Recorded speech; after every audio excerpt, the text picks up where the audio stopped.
Na Agua Caliente ahora el tres mga pulis bajo na Police Station 2 na Curuan. Después algaumente a 69 kanal un civilian, nombrado como si Roderick Areza del pasado semana. Después planta reklamo el nana del biktima con el autoridad.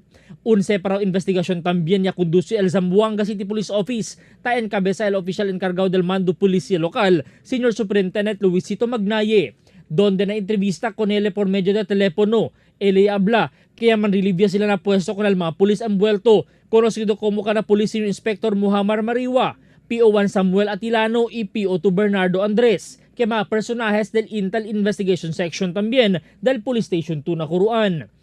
Si Senior Inspector Mariwa was relieved together with 2 PNCO, PO1 Atilano at saka PO2 Andres. Ito yung mga involved dun sa commotion sa loob ng videoke bar at allegedly sinasabi na naginom sila while on duty.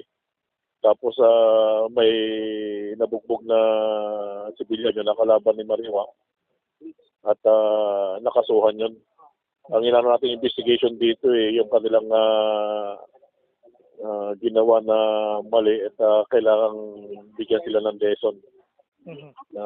For the meantime, they were relieved from Curuan and assigned sa Station 4 in Culianan, particularly ang assignment nila doon sa Sacol Island Compact. Mas pesaw pa asigun quiere el pena para dale con este mga tres pulis, donde él asigun el recomenda para kita con estos na serbisyo para ejemplo na otro.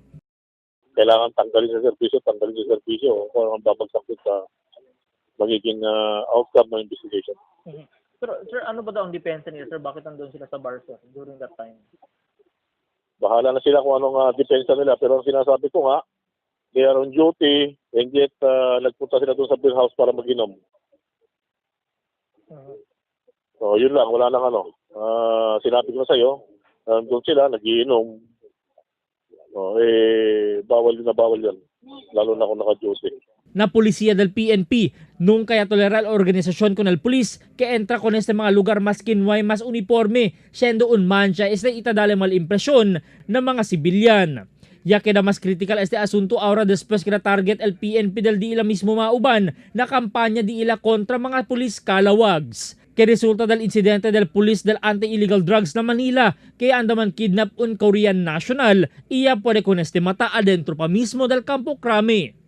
Albert Luna, Dateline Zamboanga.